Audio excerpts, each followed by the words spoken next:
तो दोस्तों इस वीडियो के अंदर हम DCX सिस्टम के आईपीओ के बारे में बात करेंगे और जानेंगे कि इस आईपीओ के अंदर आपको कितना लिस्टिंग गेन मिल सकता है और आपको इस आईपीओ के अंदर अप्लाई करना चाहिए या नहीं। चलिए शुरू करते हैं।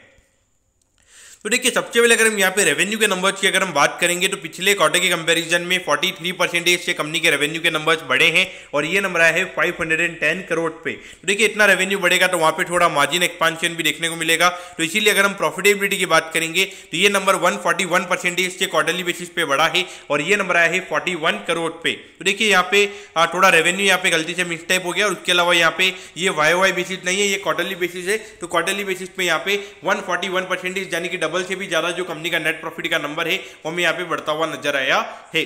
लेकिन देखिए, यहाँ पर ये जो कंपनीज होती है इन्हें महीना क्वार्टरली बेसिस पे यहाँ पे बिल्कुल भी एनालाइज नहीं कर सकते, क्योंकि अगर हम इन कंपनीज की अगर हम बात करेंगे तो पूरे साल में जो सबसे ज्यादा रेवेन्यू का नंबर होता है वो इनका जनवरी से मार्च वाले क्वार्टर के अंदर ही होता है, क्योंकि यहाँ पर इतनी ज्यादा गर्मी नहीं होती है। तो इसीलिए जो प्रोडक्टिविटी होती है ऐसा कहा जाता है कि यहाँ पे काफी ज्यादा होता है। तो इसीलिए यहाँ पे ज्यादा जो ऑर्डर्स पड़े होते हैं तो उनका जो इंप्लीमेंटेशन होता है वो इसी क्वार्टर में होता है। तो इसीलिए अगर हम ईयर ऑन ईयर बेसिस की अगर हम बात करेंगे तो यहाँ पे रेवेन्यू ग्रोथ 36% का ही है। लेकिन अगर हम प्रॉफिट मार्जिन की अगर हम बात करेंगे तो वाई बेसिस पे कंपनी के नेट प्रॉफिट के मार्जिन हमें यहाँ पे कम होते हुए नजर आते हैं और ये नंबर हमें 28% से बढ़ता हुआ नजर आया है और ये नंबर आया है 41 करोड़ पे।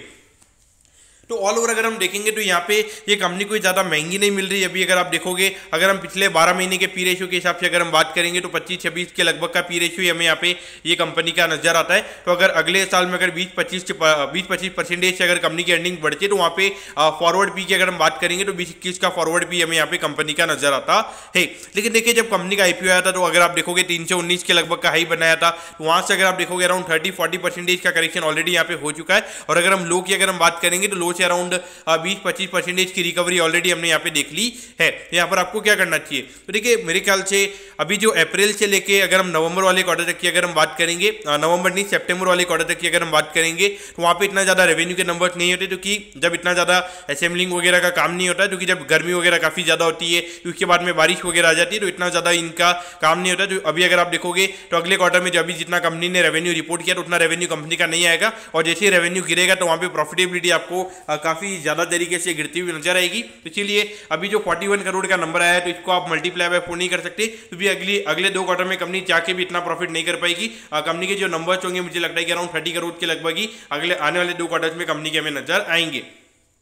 तो मेरे ख्याल से देखा जाए अगर हम डिफेंस फ्लेवर की अगर हम बात करेंगे तो 3-4 महीने पहले काफ़ी ज़्यादा डिफेंस का फ्लेवर हमें नजर आ रहा था, लेकिन कहीं ना कहीं देखा जाए तो ये सेक्टर काफ़ी ज़्यादा आउट परफॉर्म हो चुका है। मुझे नहीं लगता है कि यहाँ से कोई और ज़्यादा रैली की यहाँ पे एक्सपेक्टेशन होनी चाहिए। और अगर हम ये कंपनी के, मुझे लगता है कि पी एक्सपांशन मिलना ये कंपनी को काफ़ी ज़्यादा मुश्किल रहेगा, क्योंकि अगर आप देखोगे 510 करोड़ के रेवेन्यू पे ये कंपनी सिर्फ 41 करोड़ का प्रॉफिट कमा रही है, यानी कि 10% का भी नेट प्रॉफिट का मार्जिन नहीं है कंपनी का। तो इतना ज़्यादा जब लो आपका नेट प्रॉफिट का मार्जिन होता है और अगर आप पूरा आपके रेवेन्यू के ऊपर अगर आप अगले क्वार्टर में अगर आपका रेवेन्यू कम होता है तो सीधा आपकी प्रॉफिटेबिलिटी पे इंपैक्ट पड़ेगा। 2.0 से देखा जाए तो मुझे लगता है कि यहाँ पे पी एक्सपांशन मिलना, यानी कि 26 का पी 35-40 का होना मेरे ख्याल से काफी ज्यादा मुश्किल मुझे लगता है। तो इसीलिए मेरे ख्याल से भी अवॉइड करना सही रहेगा। अगर आप इन्वेस्टेड हैं तो मेरे ख्याल से अगर मार्केट में रिकवरी होगी तो हमें 15-20% ये स्टॉक बढ़ सकता है, तो उसके बाद में आप यहाँ पे एग्जिट कर सकते हो। तो दोस्तों मैं कहता हूँ कि DCX सिस्टम के आईपीओ के बारे में, आईपीओ नहीं, Q4 के नंबर्स के बारे में आपको सब कुछ समझ में आ गया होगा। अगर आपकी कोई भी क्वेरीज है आप कमेंट कीजिए, मैं जरूर आपके कमेंट पर रिप्लाई करूंगा। ओके दोस्तों, thank you, have a nice day.